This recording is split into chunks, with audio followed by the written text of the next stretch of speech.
Hey everyone, and welcome back to the Seek the Joy podcast.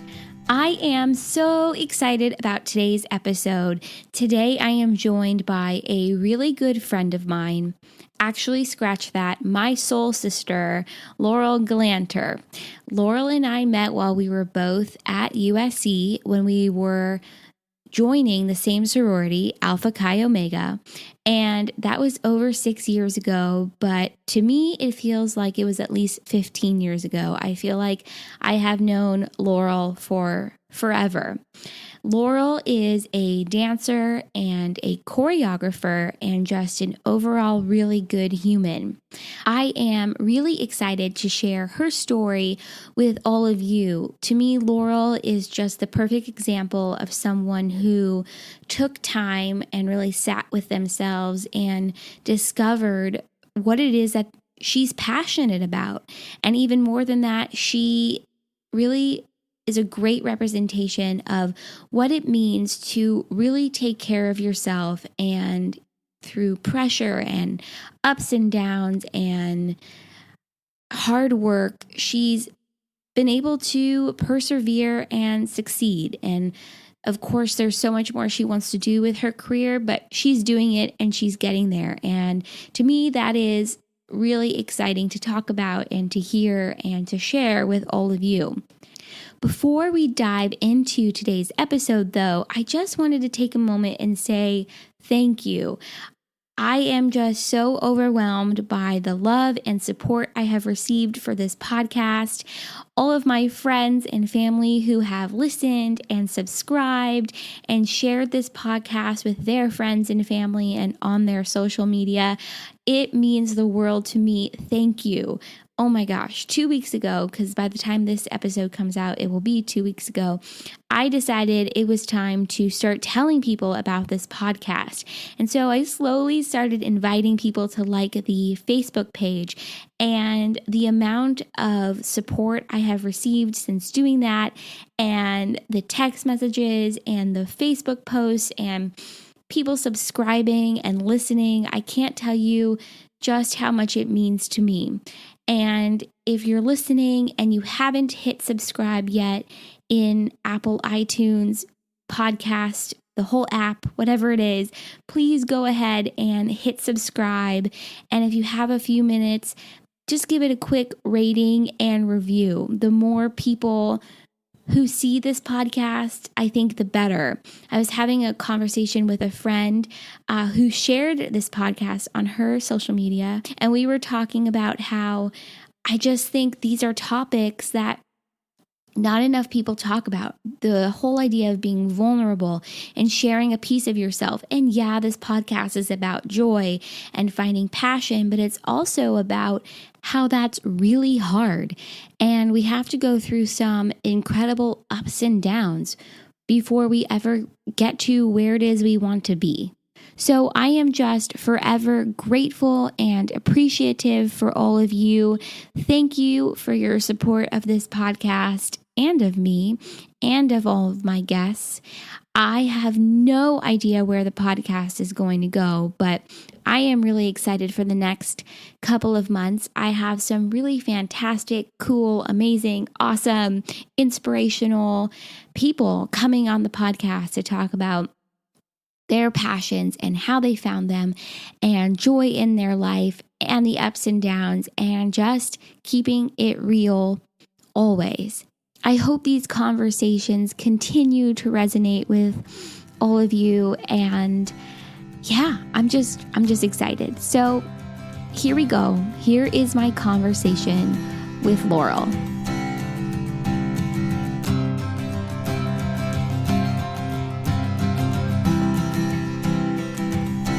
So today I am joined by my really good friend, Laurel Galanter. Hi, Laurel. Hey. Hey, thanks for coming on the podcast. I'm super excited. I am too. So I thought we could start off and you could just sort of introduce yourself and what you do. My name is Laurel, and I am a professional dancer. And that's pretty much my entire life. I dance and I move around, and I've always been that way. Also on the side, I'm training to be a Pilates teacher. So that's what I'm up to right now. And you're also a choreographer. Yes, I choreograph as well. So you and I met when we were in college at USC, and we were both joining the same sorority. And I'll never forget, I walked into the TV room of this sorority, and there's Laurel, and I think you were wearing a long skirt maybe, and like a scarf. Do you remember the scarf? Scarves were my thing. I don't know why. Scarves were 100% your thing. And I just remember the scarf. I don't know why. I just still do. Yeah. And the rest is history. So you and I have known each other, I guess it's been 6 years. I remember when we were in college and you were dancing, but you didn't study dance at USC, right? No, because of course they make a dance school after I leave. I know, but you were doing print journalism, right? Yeah, I was a print journalism major because I thought that maybe I wanted to be a reporter, like for like arts or entertainment, fashion, food, stuff like that. And then I just realized like this really is not my thing at all. Because I remember during school, were you part of the one of the dance companies there? Because I remember I would go and watch your shows, like whatever, multiple times a year, and that was really fun to see you in your element, and then now to see where you've taken dance is pretty cool. Sort of danced around in high school. That was kind of like my starting point, I guess. We had a little team, and that was like the first time I had choreographed anything. And then after that, I made a promise to myself to find a group in college, and I found the Repertory Dance Company, which is no longer, unfortunately. It's not there anymore?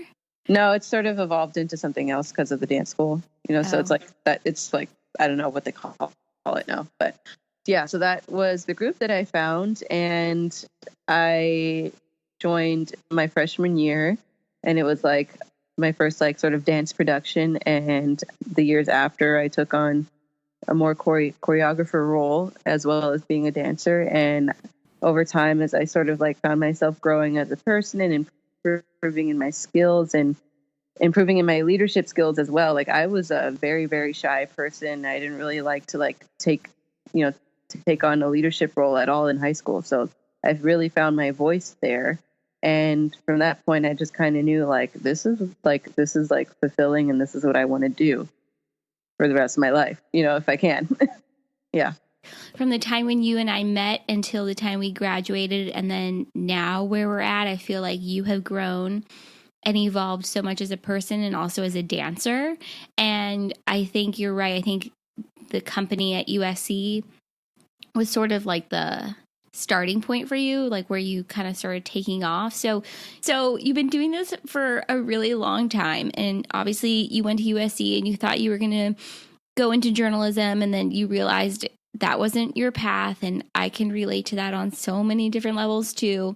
So then do you think it was really post-grad that you decided, okay, I want to pursue my love for dance full time? I kind of had a hard time sort of like finding, a job and sort of figuring out what I wanted to do. So I fell into fitness for a bit. I was teaching fitness classes downtown.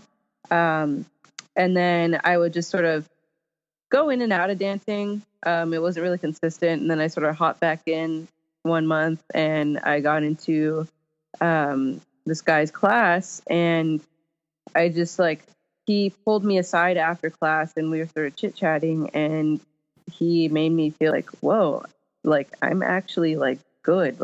People will pay attention to me, because I hadn't gotten that kind of attention before. Yeah. And from then on, I just kept going and training consistently. I haven't stopped since that point, really. I've maybe taken a break for 3 weeks. And that when I met that guy, it was probably 2 to 3 years ago. So yeah, no, it's been a long time. I don't know. Yes. I think it's pretty cool how it really just takes one person believing in you for you to start really believing in yourself, Yeah. And that this is something that you could really do. Yeah. So if I hadn't crossed paths with him, I don't know. I mean, maybe I would still be doing what I'm doing, but that's the point where wow, let me just keep going with this. And I kept going, and more people kept paying attention to me and sort of noticing me, and I got more opportunities that way.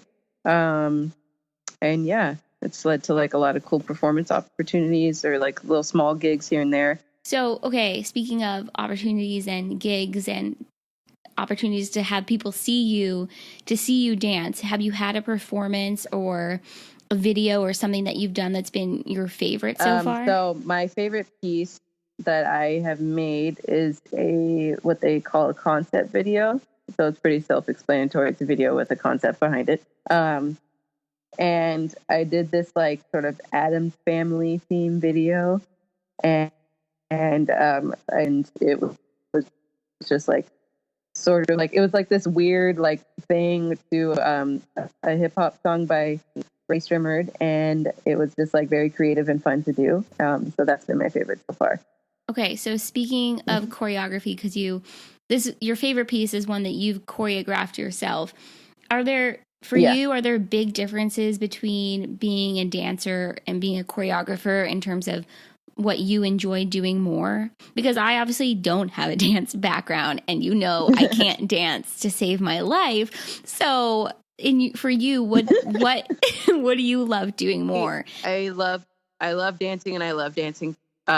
With being a dancer, there's just the added pressure of like the movement the way that the choreographer wants, and it's like it's a bit of pressure. Sometimes it's easy, and sometimes it's not. But I'd say what's more fulfilling for me is putting on the choreographer hat, just because I have always been sort of like an imaginative person in my brain. Like I don't know, I've been very visual in my head for a very long time, and I'm like constantly creating pieces in my head, like left and right, like every minute of the day.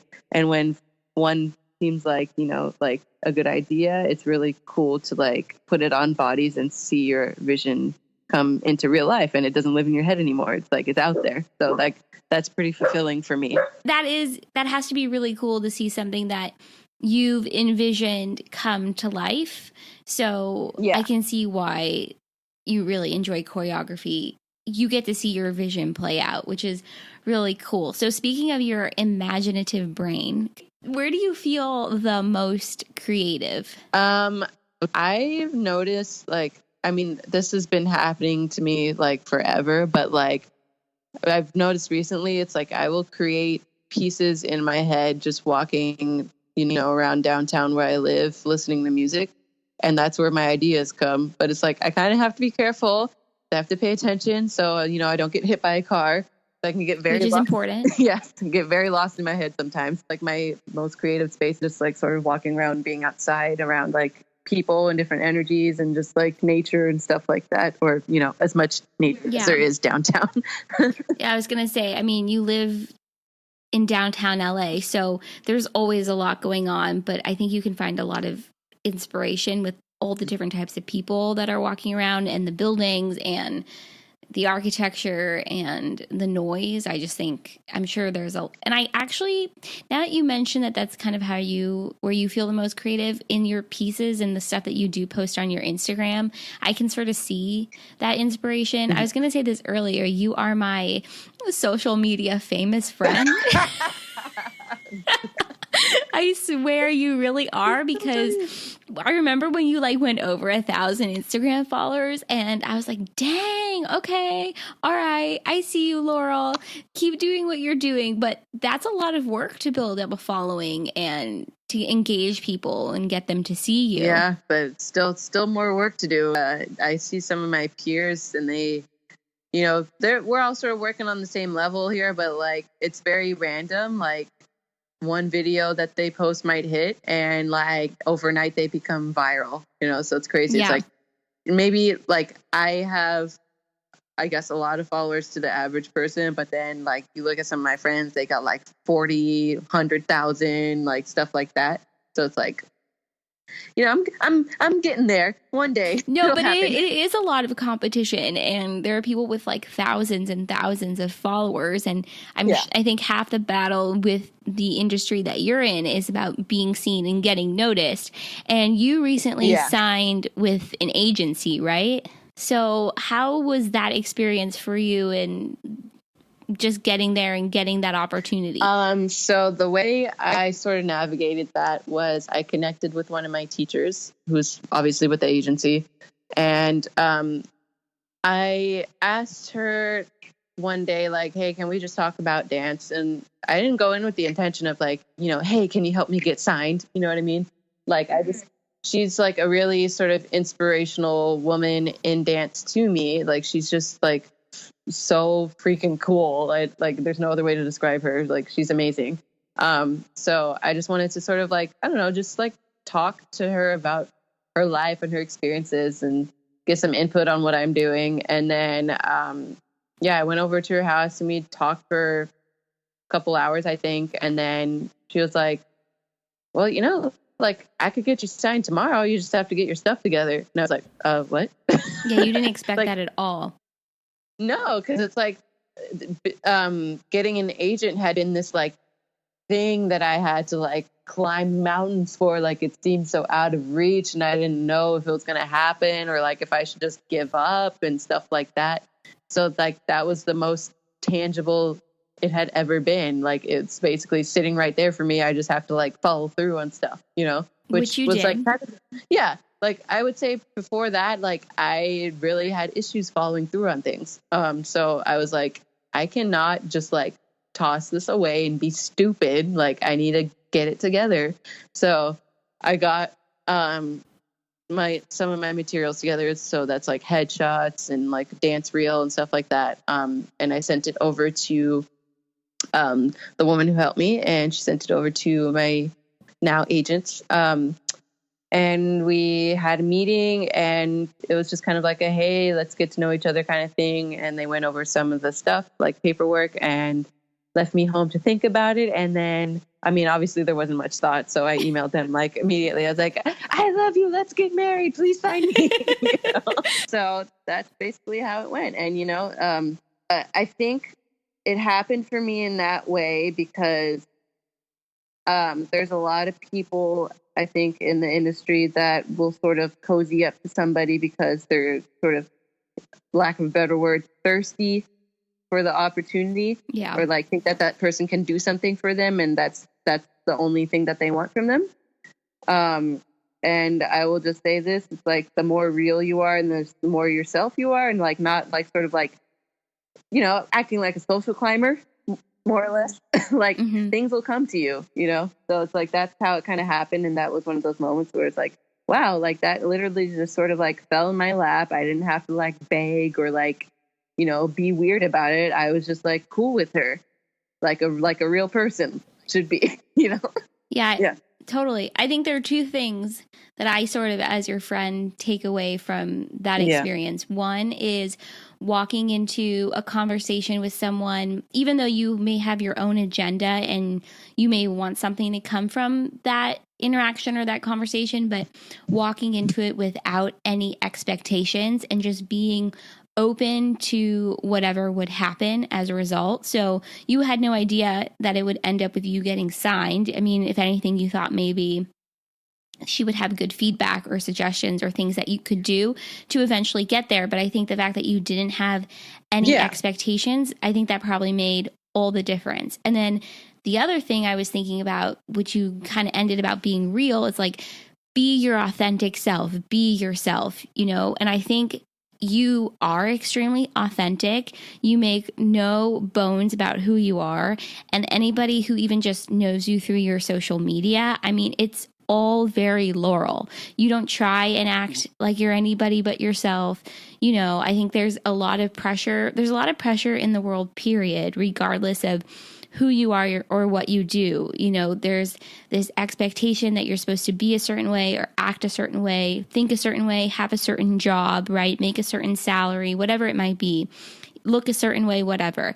But there's also pressure within the industry that you're in too, to, maybe look a certain way or have a certain style about you, whatever it might be. And you are authentic to the core. And for me, well, you always know. That's why I've always loved you, because you are you.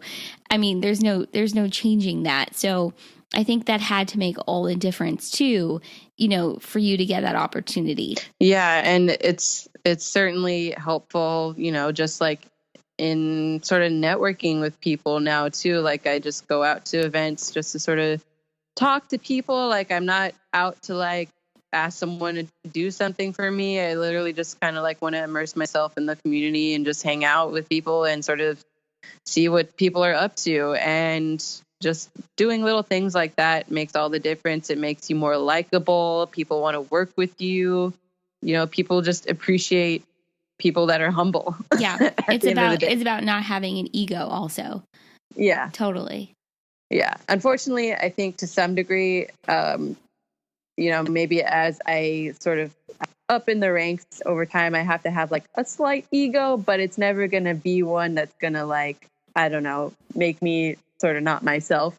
Yeah. But just to like sort of be, let's see, what am I trying to say? I think you can be confident in yourself, right? Yeah. And believe in who you are and what you're able to do and what you bring to the table. But it doesn't have to mean that you necessarily walk around thinking or acting like you're better than anybody else. I think maybe that's what you're trying to say. Like I being sort of like more on the introverted side.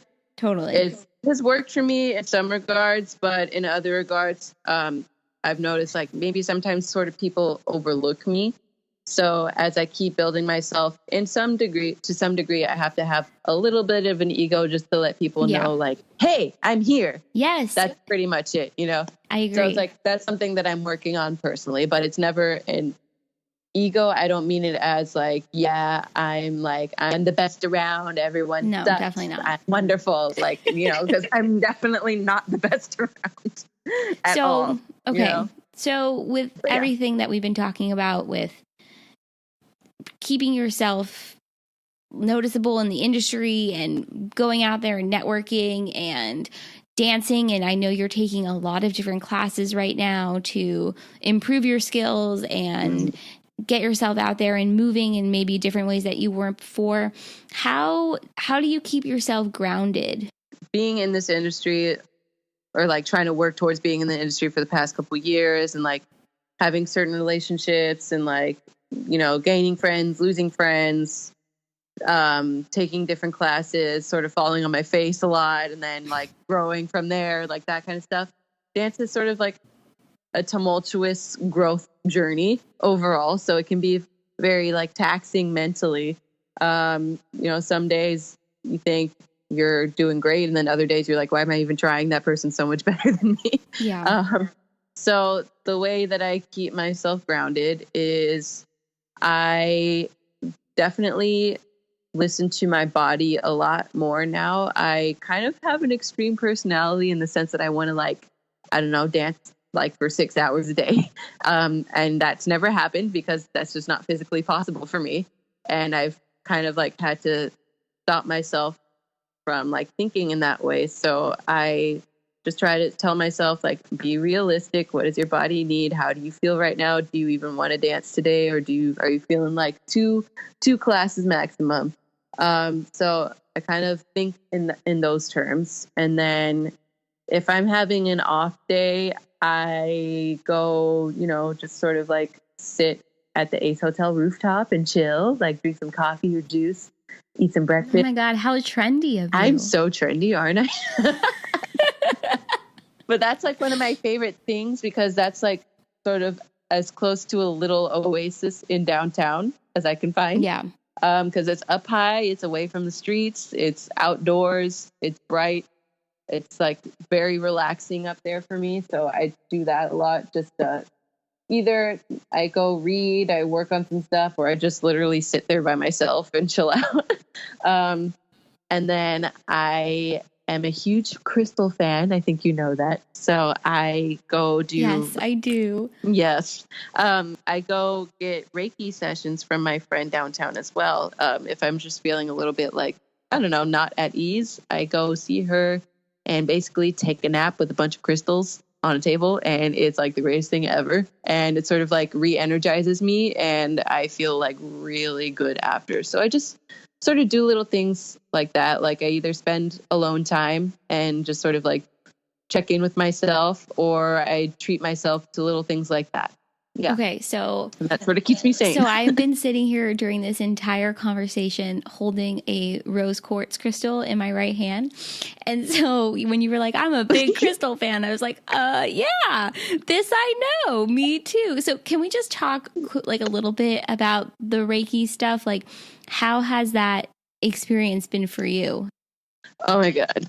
So I started doing Reiki. I had absolutely no idea what it was like 2 years ago. Okay, like I'll just preface that. I don't think a lot of people do know, or I just don't think it's very familiar with a lot of people yet. So Reiki is basically just, to generally put it, it's a form of energy healing. So like if you know anything about chakras, if like things are sort of out of balance or your energetic body is sort of like out of whack, like the people that do Reiki can sort of see what's like imbalanced in your body. Like it's like beyond what sort of like the normal person could see. I don't know. It's like next level stuff. And they just sort of like place their hands on you or over you and sort of just like rebalance you as much as they can. So it's like sending good energy into your body and sort of like getting rid of what you don't need kind of thing. So do you walk away feeling better right away? Do you notice a difference? Oh man, when I wake up, I feel so good. It's like I feel so relaxed and just happy and like I just like want to go out about my day and just skip around in the streets, you know? It's like that real happy-go-lucky feeling. Yeah, I just feel totally. I feel good. Like I feel like at ease. So I started seeing my friend for Reiki just to try it out because I basically a couple of years ago I had hit a rock bottom point in life. Like just everything just seemed to go wrong. Like my relationships with people, with guys, with myself, like everything was just going wrong. And I didn't know what to do about it. So I started out going to see.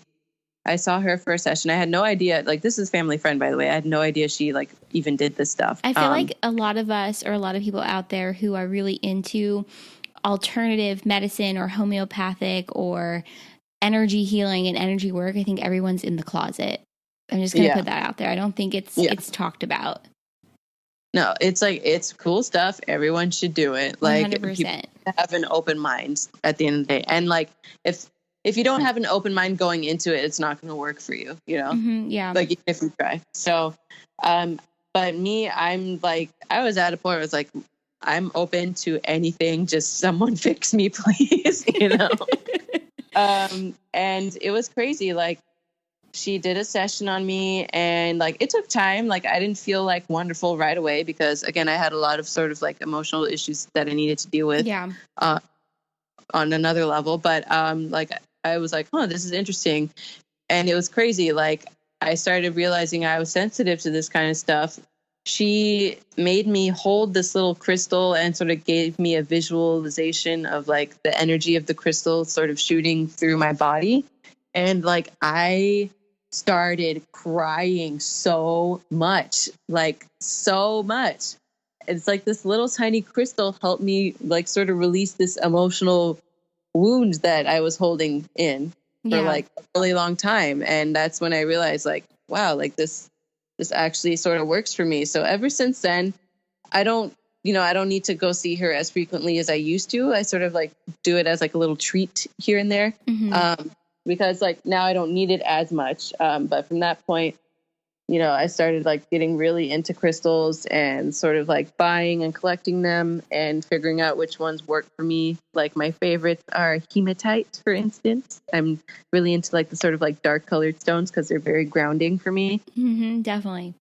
I was actually going to ask you what your favorite was. So thanks for basically reading my mind and answering that. But I think staying like back to what I was originally asking you about staying grounded. I think a lot of it too is like, at least for me personally, it's a lot of self-care. Yes. But I only recently, I would say in the last 5 months, really started discovering crystals myself. And it's I have a lot to learn. I feel like we all do, and just hearing and learning more about energy work, and it is really powerful. And I think if you can find, it doesn't have to be energy work necessarily, but if you can find something that helps you stay grounded, feel grounded, get more in touch and in tune with yourself and your body, I think the better off you are. Because before, like this time last year, I was not in touch with myself at all. Like, you would think when you're 25 and you have shingles, like you would take that as a sign that you need to slow down and reevaluate what you're doing, but I didn't. And then that's when the appendicitis happened. And then it was like, okay, I need to listen to my body and listen to what it's telling me. And it's telling me you need to slow down and cut out coffee and caffeine and whatever else that's, not healthy for you and your system and your body. And so when you were talking about, listening to yourself with dance and, okay, can I do 2 classes today? Is that going to be too much? Okay, what does my body need? What do I need? I think a lot of people can relate to that, especially when it's something you're so passionate about and you want to keep going and you want to do more, but you also have to sort of know and respect your own limits also. So I think that was a really good point. Yeah. You have to know when to rest. Like, you really have to know when to rest. Otherwise, you're just going to hurt yourself. Totally.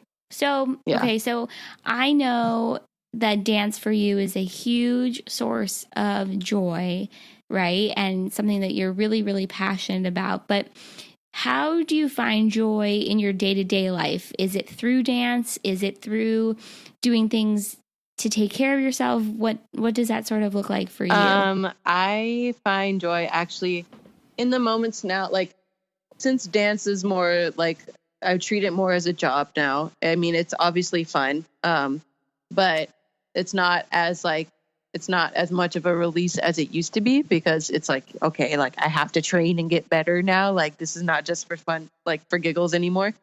So the way I sort of balance out that mindset is by going to this like little gym that I like to go to. That's a martial arts gym, and just going there and training. I realize, like, that's an hour where I can just be like a regular person, Yeah. and just not punch think about stuff. dance with it. Yeah, and like just work out and get stronger. I find joy in sort of strengthening my body and just feeling strong. Just like having a little break from like dance mode for a bit. Yeah, just totally. Just to be like the regular old Joe. Which no one will ever be the regular old Joe. But yeah, I agree. I think it's good and really important that you found things that you really like to do outside of just dance. Because I think if it was your whole life, I don't know. Do you think there would be like some burnout? Would you feel like, okay, this is definitely too much?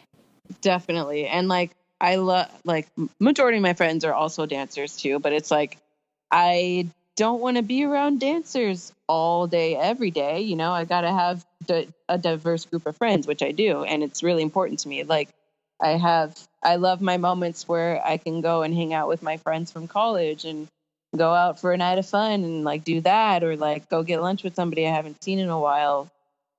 Because, I see dance people nearly every day. So it's like, it's like, oh, I'll just see you in class. It's fine.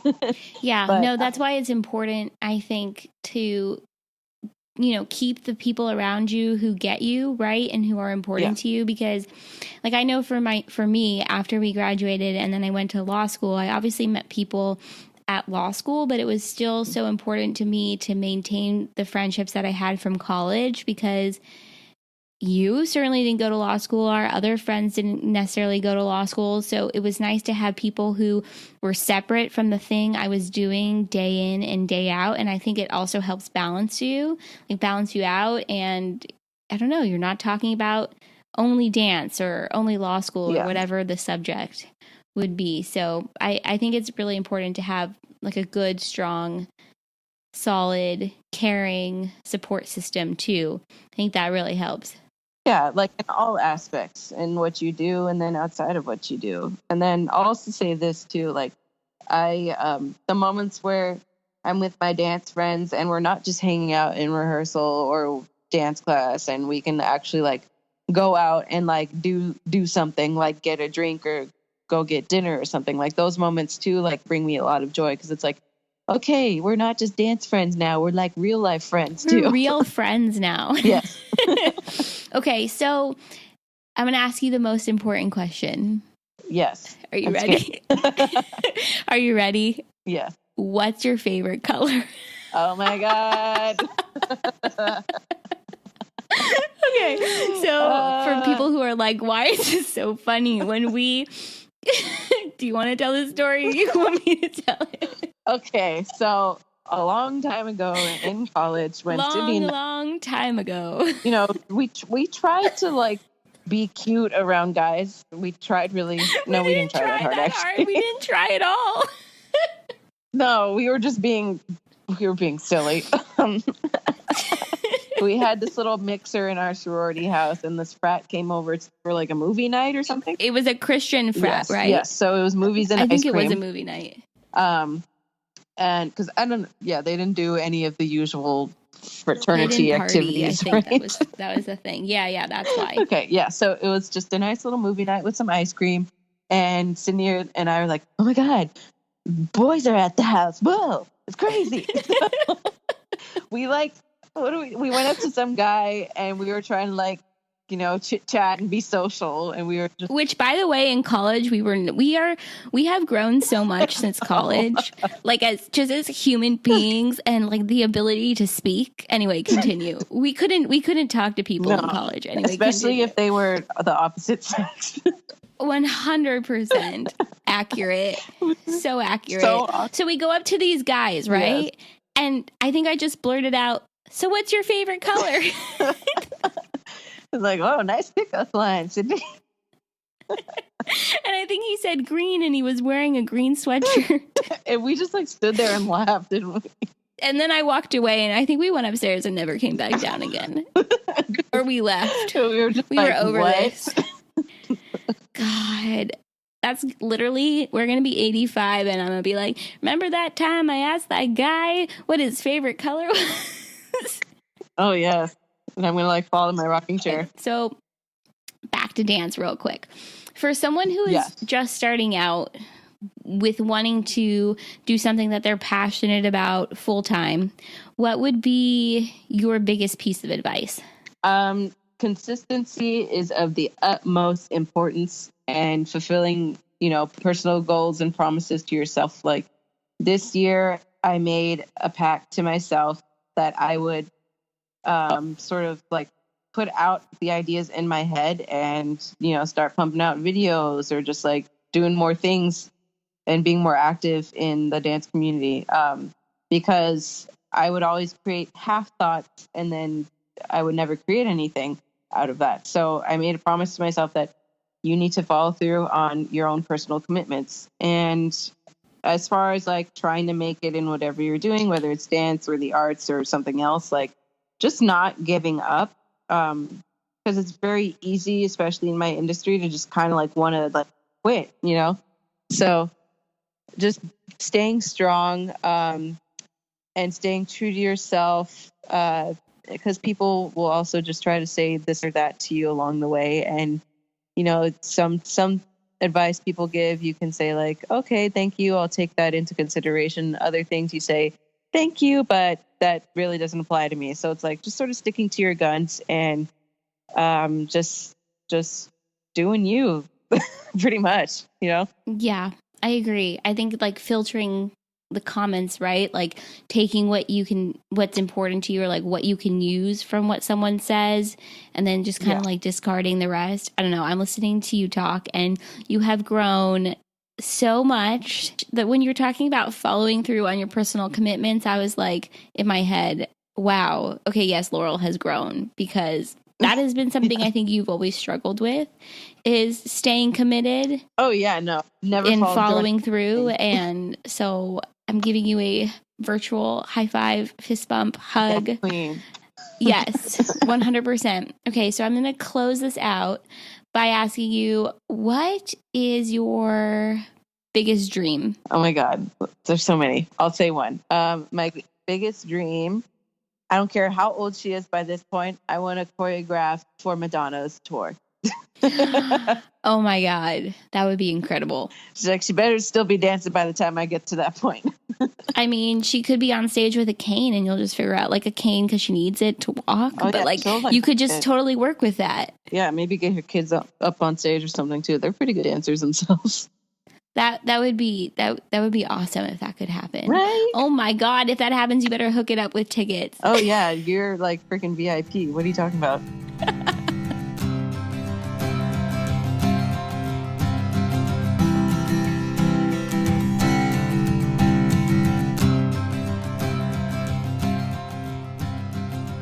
Okay, before we end, Laurel, just tell everybody where they can find you. You can find me on Instagram, girl, at Laurel Galanter. LaurelGalanter. That's where I'm most active.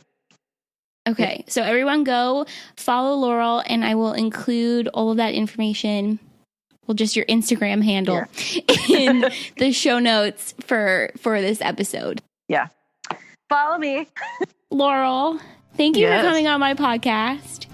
You're welcome. I loved this conversation, and you know how much I love you, and I am so convinced that I would not have made it through college or sorority life or post-grad without you. So I'm very grateful and appreciative of you, and I am so excited, truly, you know this, to see where your career goes. I have a feeling it's going to go big places, my friend. So I'm excited. Thank you.